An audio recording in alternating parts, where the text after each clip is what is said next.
நாகை மீனவர்கள் மேற்கொண்ட காலவரையற்ற வேலைநிறுத்த போராட்டம் வாபஸ் பெறப்பட்டுள்ளது.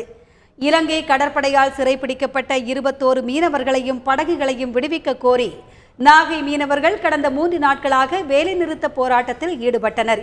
இந்த நிலையில் மத்திய இணையமைச்சர் பொன் ராதாகிருஷ்ணன் மற்றும் மீன்வளத்துறை அமைச்சர் ஜெயபாலை சந்தித்த நாகை மீனவர்கள் இலங்கை சிறையில் உள்ள தமிழக மீனவர்களையும் படகுகளையும் விடுதலை செய்ய வேண்டும் என வலியுறுத்தினர்.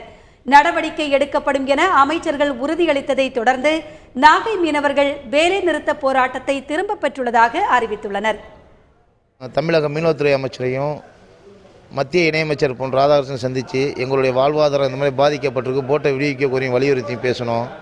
அவங்க எங்களுக்கு ஒத்துழைப்பு தரோன்னு